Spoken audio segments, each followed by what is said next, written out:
Hello, and welcome to another episode of the Breachside Broadcast, home of the finest foxcasting you'll find anywhere on either side of the breach.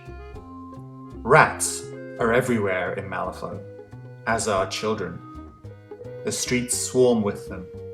They'll steal your food when you're not looking, or gang up to take down enemies many times their size. But both rats and children can be tamed if you know the right tune to play. Today's story introduces one of Malifaux's most feared and reviled villains. If you listen carefully, you can hear his flute calling even now.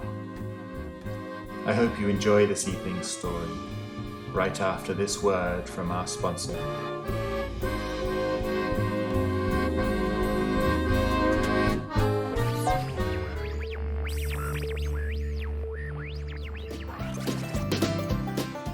This episode of the Breachside Broadcast is brought to you by Xavier's Exterminators. If you're having trouble with cockroaches, rats, flies or maggots, we're the men to call. We start by cleaning up any rotting meat you might have lying around.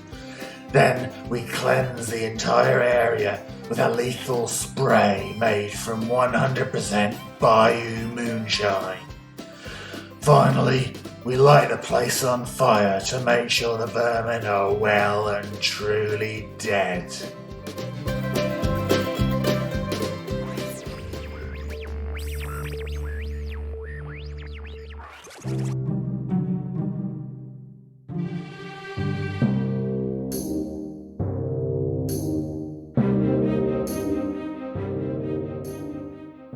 Tyrants Game by Jonathan Boynton and Matthew Farrer.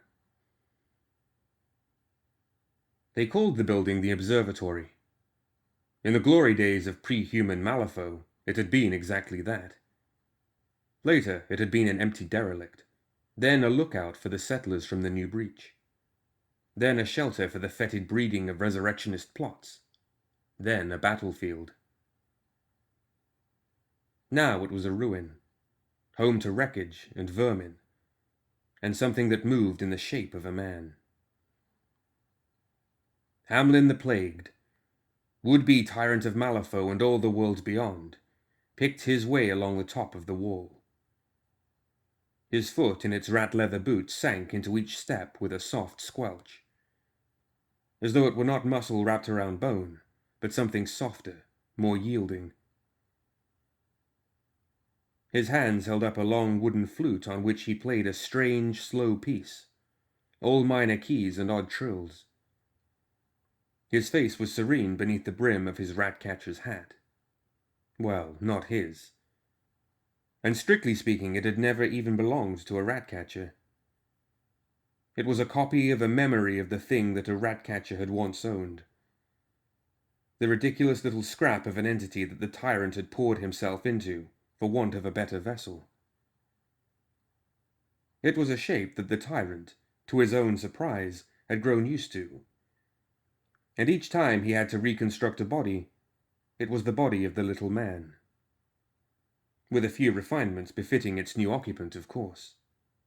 The posture was rather better, the teeth were all there, the wardrobe more striking. But it was a form the man's friends would still have recognized in the street.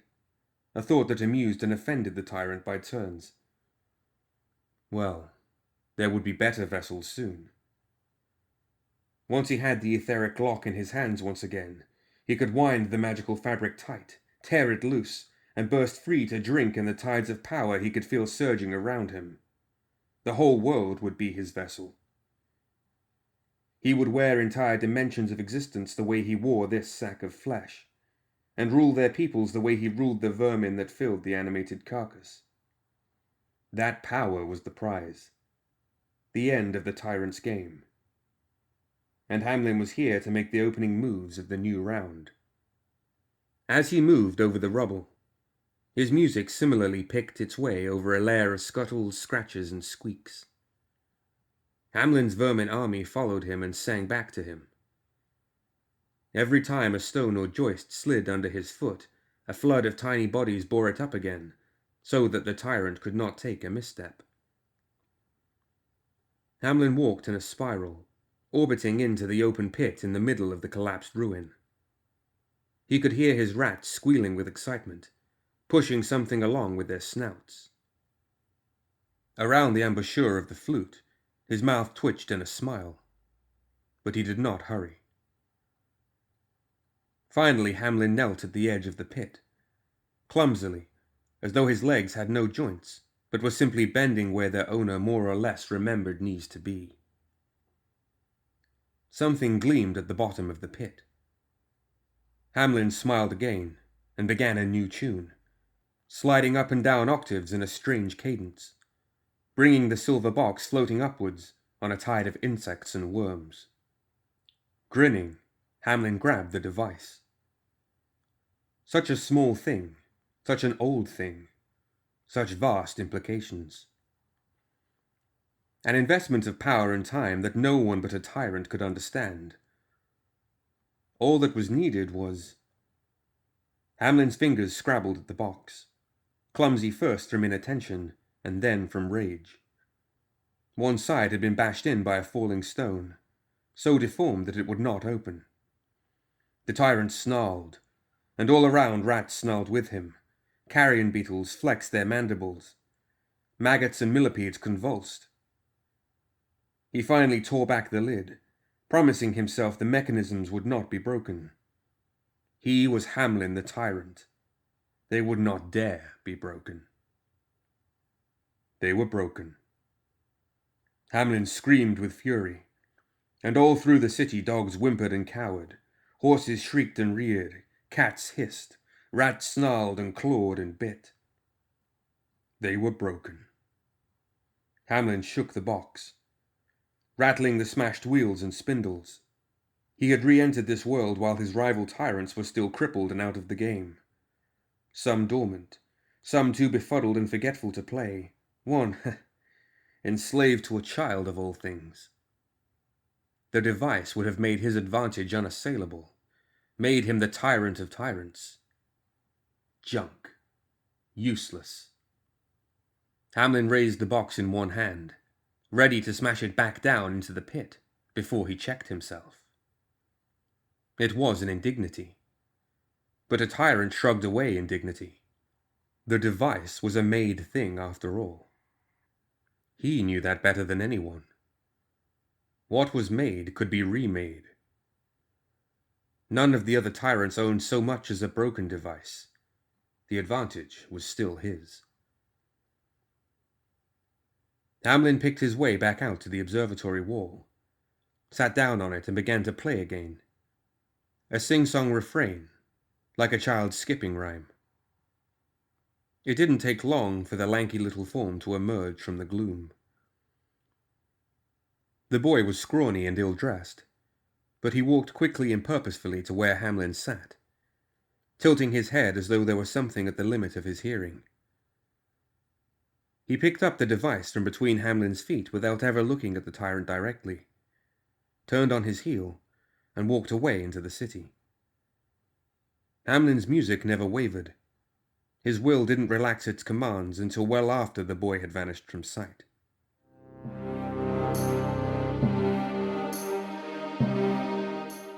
Toshiko Kita stepped through the door of the safe house, silently holding out the badge she had been given. The guard, an emaciated man in clothes much too big for him, grunted and handed it back. "Mr. Noguchi is inside," he said, voice shredded and guttural. She nodded and made to move past him, and he slid a foot out from his chair to block her. "You may be Mr. Lynch's guest, but you interfere. You won't be leaving this building." "No need for threats," Toshiko replied, keeping her voice light. "We all serve the lady, after all." He stared at her with glazed eyes filled with swirls of purple and blue. She swallowed, thankful for the carved metal mask that hid her face. The unnatural gaze clung to her, then dismissed her. "Go," he said. The place was a warren, but Toshiko had memorized the plans that had accompanied her instructions, and easily found the laboratory 2 levels below the street. The lab was a maze itself. Books and machine parts piled all over the floor. A handful of dead constructs filled one corner, limbs spread, armor plating discarded on the floor around them, reminding her grotesquely of birds prepared for cooking. "Who's there?" came a man's voice. Jiro Noguchi appeared around a stack of books and plans. Tashiko bowed, holding it a moment, then straightened. But the man just scowled at her. Toshiko bristled at the insult, biting her tongue. "Misaki has sent me another babysitter? Typical." "That lady has sent me to safeguard your work." "Yes. I'm sure you'll be most successful at it. Especially since there hasn't been a hint of trouble around this safe house since my last project began, in fact. Misaki begrudged me security back when I actually needed it.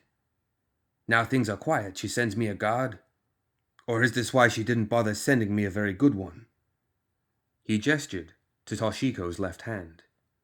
She clenched it, self-conscious of her missing finger.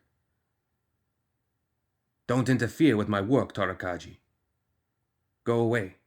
I'll send for you if you're needed." Toshiko clamped down hard on her temper. The man was an insufferable lout, but her duty was clear.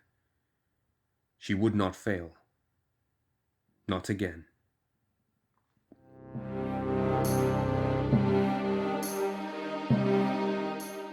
Three weeks at the safe house was enough to sorely test Toshiko's resolve on that score. She had rapidly run out of patience with Noguchi's tempers and rudeness, which he only put aside to make vague but offensively vain boasts about his latest masterwork. The gaijin that Jacob Lynch had sent as servants and guards were little help. They took her orders, but seemed trapped in a shuffling, dreamy daze, staring with those strange, brilliantly marbled eyes. Every few days, one of them, usually the slowest and most wasted, would disappear and be replaced. Toshiko didn't speculate about what happened to them. Noguchi had been right about one thing, though. The house was quiet. Guard duty deep in the quarantine zone, to all intents and purposes single-handed, should have been a death warrant. But there hadn't been so much as a whisper of trouble. After the second week, Tashiko had taken to patrolling the nearest streets, heart in her mouth, keeping a clear line of sight back to the safe house's door at all times. But all she had seen was dead and empty ruins. The only exception had been 2 days ago, when she had seen the grubby toy bear lying in a doorway, and crept up to look for who had put it there. The answer had been just inside the door. A small girl, dirty face streaked with tears. She didn't even flinch when Tashiko drew her sword. "He took them away," the girl said in a voice cracking with distress. "He took them. He takes everything." Tashiko had looked around her in case this were ambush bait, but the street was clear. When she looked back, an older boy was holding the girl's hand and hurrying her away into the empty building, and in a moment they were gone. When she had come back around on her next patrol 2 hours later, the bear was gone too. Patrol, meditation, kata, and exercise filled many hours, but to fill a few more, she had begun quietly borrowing books from the lab. Most were filled with arcane symbols or languages, incomprehensible at best, and uncomfortable to look upon at worst. The most interesting one she had had to sneak out of the lab when Noguchi was asleep. It was a codex book full of wheels, like the gears she'd seen in the gutted constructs downstairs, written on translucent paper so that multiple diagrams could be stacked and read together. The pages were covered in pinned notes and scrawled corrections in Noguchi's dreadful calligraphy. He was clearly excited about what the diagrams showed, but from what she could tell, his notes required them to be assembled in ways that were physically impossible.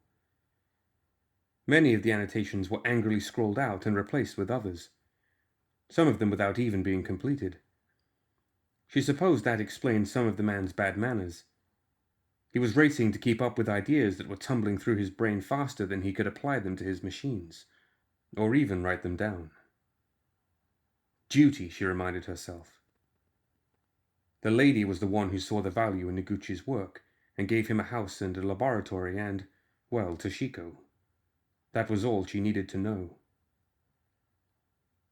A movement caught her eye, and she looked up to see a large brindled rat staring at her from the window ledge.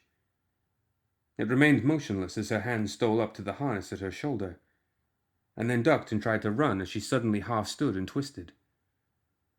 Much too late. Her arm snapped out, and after a split-second whistle of metal through the air, the rat was on its side, convulsing in agony. Tashiko ended its misery with a quick cut of her tanto, and then worked her shuriken free of its ribcage. Her face was expressionless, and she tossed the corpse into a midden pail. Malifaux had rats. It was a fact of life. You just learned to deal with them. Out in the dark, something chuckled with a voice that had used to belong to a rat catcher.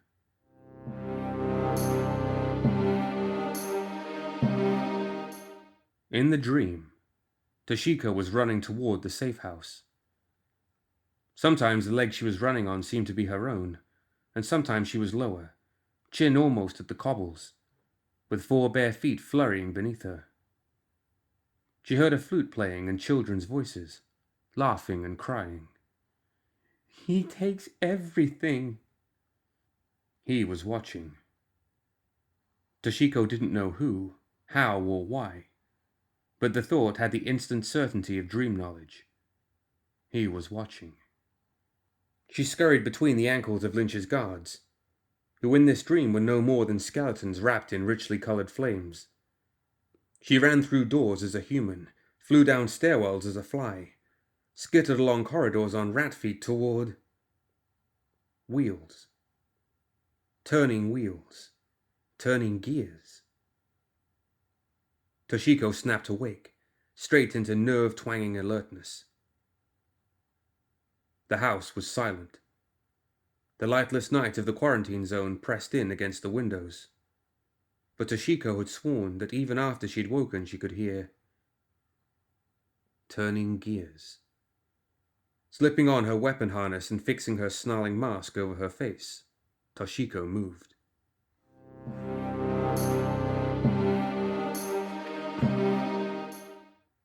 As Tashiko crept toward the lab door, she could hear Noguchi's voice rising and falling in the blaze of lamplight. Nothing unusual about that.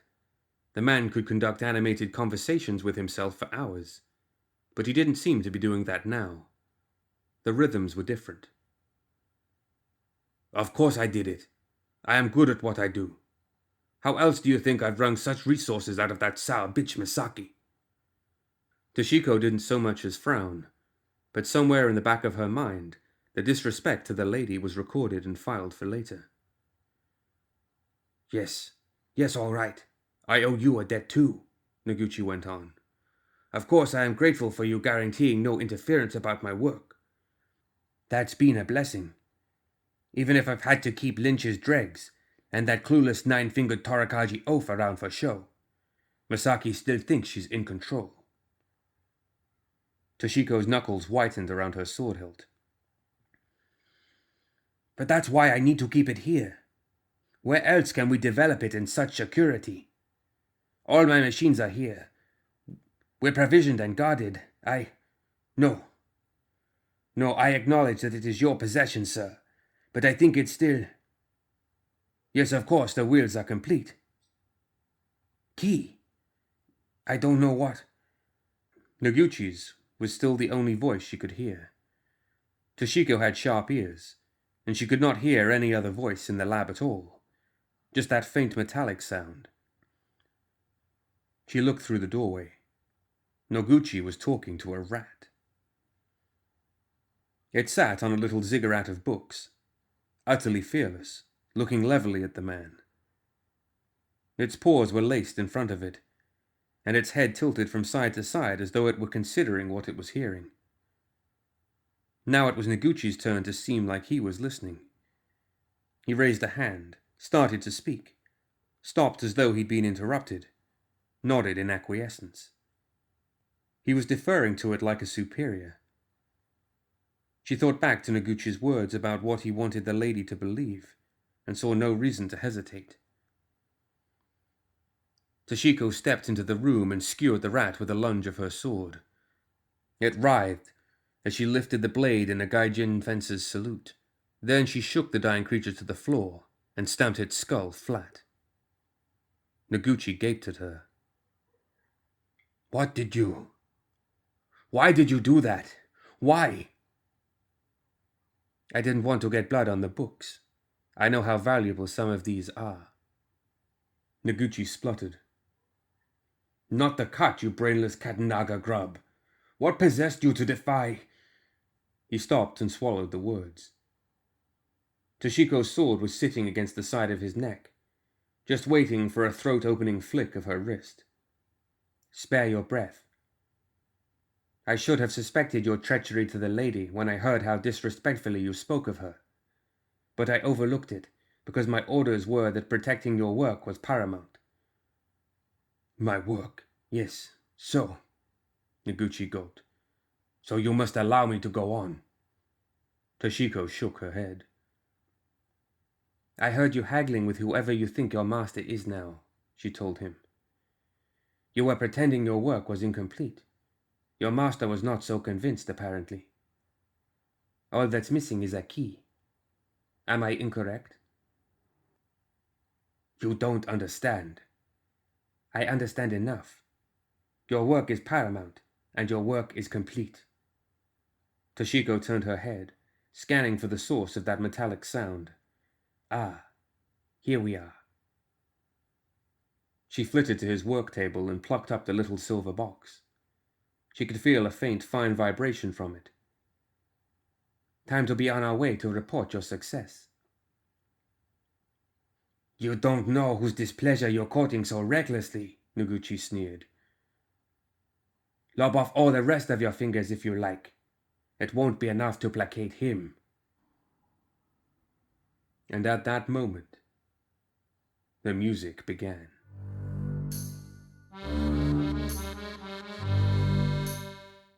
It filled the house. A cheerful song with a catchy, tripping rhythm, impossibly clear for a sound that must surely be coming in and down from the street. It chilled Toshiko's blood to realize she was nodding in time. Then she heard thumping footsteps above her as Lynch's guards moved to the entrances. That much noise meant they were all up. Toshiko knew what that meant. She had personally rewritten all the response drills. Full emergency. What is going on? She whispered. Then the music changed, and she fell to her knees, gasping for breath. A tear from her eye leaked onto the floor, staining red as it burst. Above them came sudden screams of wounded men and women, and a rising sound like the rushing of wind or water, the swarming of 1 billion small vermin coming for them. She looked at the rat corpse on the laboratory floor, and the memory of her dream slammed through her. Tashiko swallowed back bile, then crossed to the lab's far wall with box and sword in her hands. Noguchi stared at her. What are you doing? Whatever's up there is overwhelming the guards. My orders are clear. If the safe house is attacked, defend it. If it cannot be defended, then escape with your work. Sheathing her sword, she grabbed the codex with the translucent pages and strange wheels and shoved it into Noguchi's arms. Foolish girl, there's no such, huh? Tashiko felt a flash of unprofessional satisfaction from the faltering of Noguchi's voice. But she didn't stop to savor it, dragging him toward the panel she had opened into the house's escape tunnel. So this is your response, came a voice from behind them, vibrating around the lab. Running through the wainscoting like rats. Are you sure it's such an escape? I know a thing or two about catching rats, you know. Tashiko looked around, saw no one. To be sure, she slid a little blue pebble from her sleeve and flicked it expertly into the far doorway, closing her eyes to the flash. In answer, the voice just laughed. Come to me, little magician. Serve your tyrant as you ought. Let the rat girl go. She can match herself against the real rat as she likes the tunnels so much. Face working in terror, Noguchi swung the heavy book at Toshiko's head. She caught the blow on her free arm, punched him in the throat, and then kicked him in the crotch and the chest. The second kick a powerful heel drive that shot the little man back into the lab. The codex landed open on the floor, and that horrifying voice roared with laughter again. No wonder you could repair my device so effectively. I should have known. You had my notes. How strange to see my old writing again. A tide of lights came pouring down the corridor at floor level. Rat's eyes, catching the lamplight from the lab. They would be through the door in moments. In an eye blink, Tashiko had a Kusari Fundo chain whirring in her hand, lashing out left and right as she pirouetted. Every time it struck, a lamp shattered. Oil and kerosene splattered and puddled on the floor. No time for final words, nor point to any. Tashiko flicked another flash bomb back over her shoulder as she vanished into the tunnel, and there was a roar as Noguchi's librarian lab went up in flames.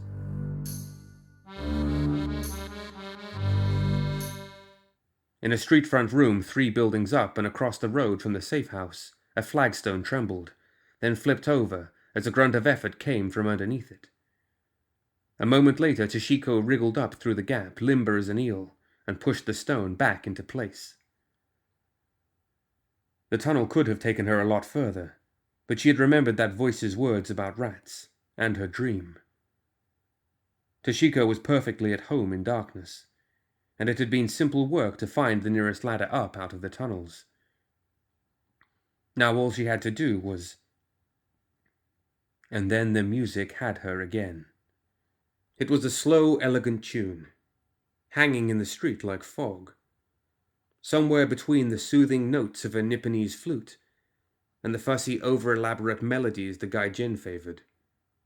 As soon as it slipped into her ears, Tashiko felt herself eroding. She half stood, peering out the window. Smoke seeped out of the safe house. The fire had stayed in the lab, apparently. The doorway and steps were strewn with corpses. Corpses Tashiko recognized. There were men and women she'd been giving orders to and just hours ago. All of them had strange crystalline growths bursting out of their skins, forming claws, spurs, and tusks. The crystals glowed the same purple and blue that their eyes had done, and with a start, Tashiko realized she was seeing the street by the light those crystals gave off. Silhouetted in that light, a man stood with his back to her, his long coat and broad-brimmed hat making him an angular shape like a piece of calligraphy. A horde of rats formed a glossy carpet around him, and spaced through it like islands were children, from little wide-eyed urchins to lanky teenagers, swaying silently to the music. Her vision seemed to undulate. Her feet moved, carried her forward. Something rocked her head to one side. The explosion of sparks in her eyes came next, leaving only then the pain in her temple as she dropped to her knees and pitched forward.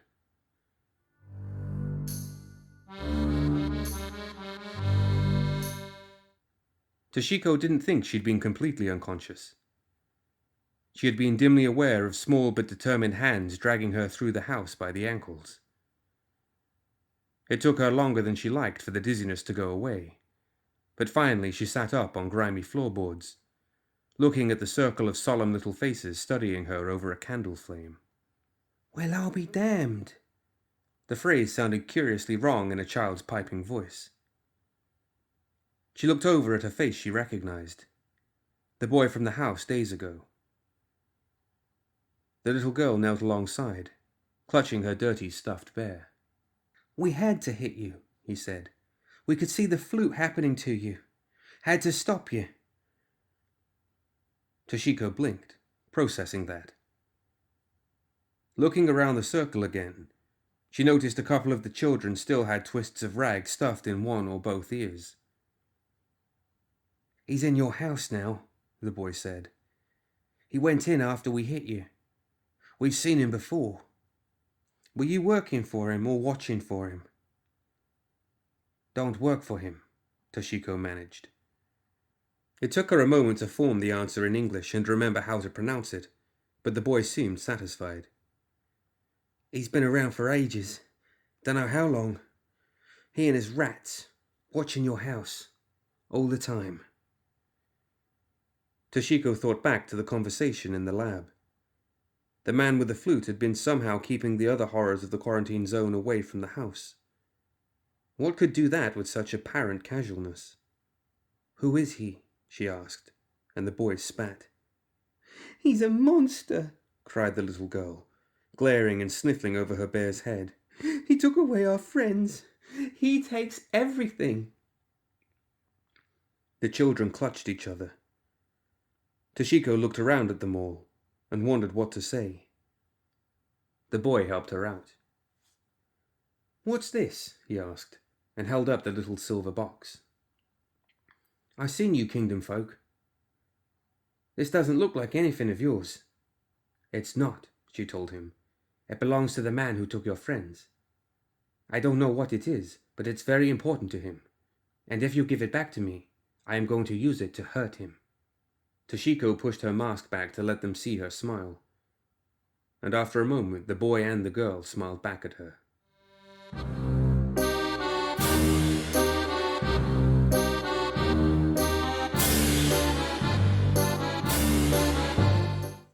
Toshiko Kita came walking back down the center of the street, bold and proud, carrying the little silver box respectfully in both hands.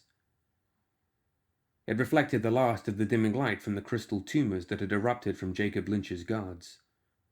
"Which is it?" asked the girl who sat cross-legged on the chest of the scrawny guard Tashiko had met on her first day. "Fear or fascination? Did you bring it back because of my music? Or because you finally realize what it means to make me angry?" "I don't talk to puppets," Tashiko said. "I hand this over to your tyrant, or not at all." She spoke in Nipponese, but the child still nodded unconcerned. "Come upstairs. Step into my parlor." The child laughed, and the laugh was taken up in the rhythm of the grave beetles that rustled and stirred in the hallway. They parted for Tashiko as she walked to the stairs. "You're a strong one, aren't you?" said a voice made out of the squeal of rats as she passed up through the next floor. "Strong and silent and defiant. Not all the qualities I associate with your folk. All your bowing and scraping and formality." "I have worked upon my strength," said Tashiko politely, "and you are kind to compliment it." She climbed the next set of stairs. "Strength of body to prop up your weakness of mind, I think," said the scuttle of centipedes and the buzz of flies. "But a strong body is a delusion.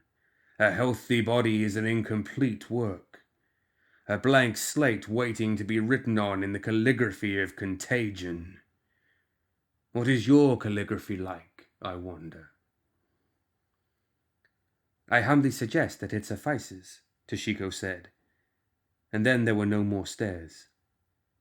She was in the top level, in Noguchi's apartments, and now the tyrant's private room.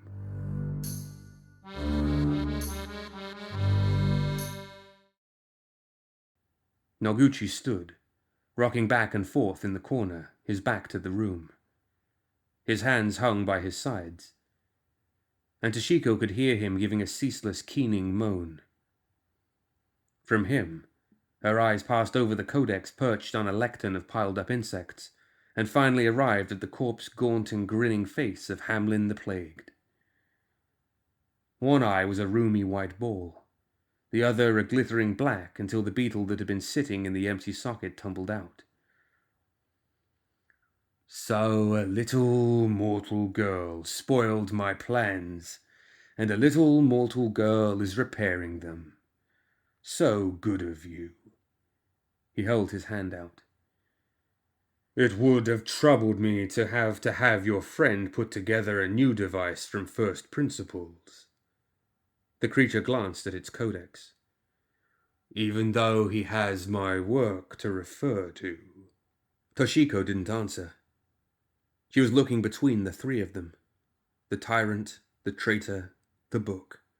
I don't blame you for being mute before me, girl. But trust me, you do not want one of my lessons in obedience. Bring the device to me. Then we shall discuss what is to become of you. Tashiko held the box out. She had planned to have her hand shake in mock fear. But here, now, in his presence, she didn't need to play act. Tashiko realized if she took a moment longer to think, she would lose her nerve. She threw the box, with as much force as she could muster, into the back of Noguchi's head. It was heavy enough to send him to his knees with a groan, and Tashiko sprang forward, sword leaping into her hand. Oh, now this is infantile, the tyrant boomed, unfolding himself from the bed and grabbing up his staff and flute. Must you humiliate yourself by acting like a child? Children see more than you think, Tashiko said. Her sword flashed, and the hand that held Hamlin's staff fell to the floor. Maggots and centipedes crawled out of the stump. They told me. She opened Hamlin's belly with a return stroke. That you find fighting beneath you. She took off the hand that held the flute. Because you can't die. You crawl back together and stand up to play your music. She spun and put everything into a flat cut that took off the piper's head. It sneered up at her from the floor. And yet this is still the best strategy you can think of? It asked, as a boil of flies and worms erupted from the body's wounds and began knitting themselves into new flesh. The maggots I'll farm in your corpse will be worth more to the world than you.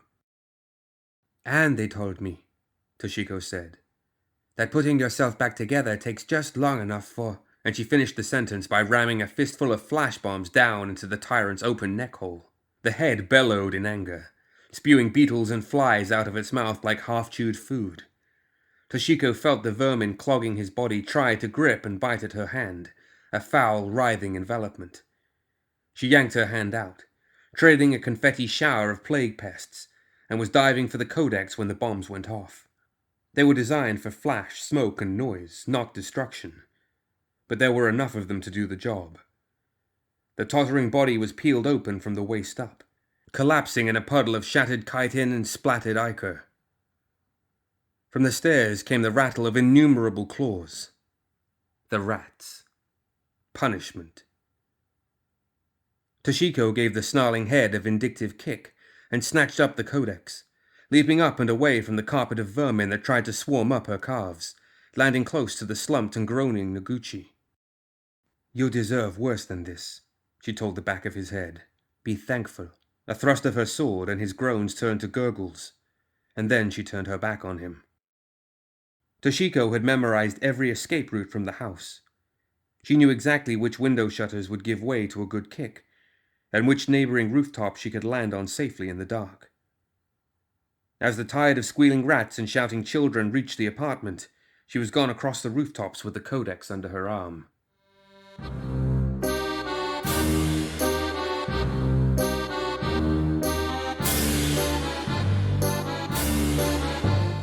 The apartment room boiled with life. Flies, sluggish in the night's chill, turned the walls and ceiling into a mass of movement. Rats rioted across the floor, screeching and hissing as their tyrant's temper infected them.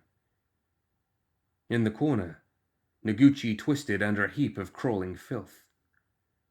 The tyrant wasn't ready to let the little traitor die yet. Hamlin sat cross-legged on the bed. He did not bother to roar or curse or swear revenge. His anger was corpse-cold now, not fever-hot. He stared down at the device open on his lap. It was not the device. The spindles and gears were gone. The woman had wrenched them out, and packed the box with dead rats and a cobblestone to make up the weight. Hamlin's grip tightened on his flute. Tightened further, His fingers squelched, and the worn wood of the flute splintered in his hand. He looked down at it. The damage reversed itself, the flute seamlessly knitting back together. He raised it to his lips. He played a note, but it faltered and died. He tried again, but the sound was staccato and broken, and the tune wouldn't take. He took another breath, and realized he was laughing. He rocked back on the bed, threw back his head and gave into it.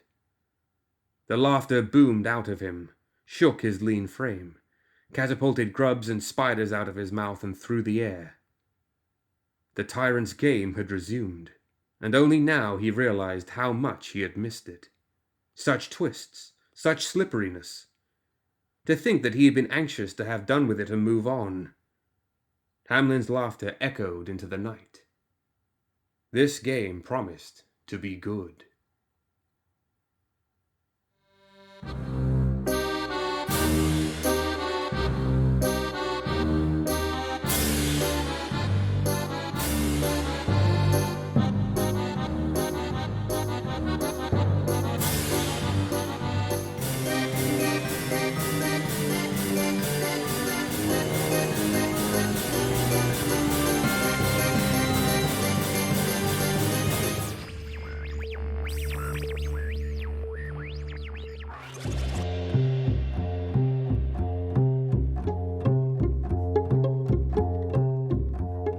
That's it for another episode of the Breachside Broadcast.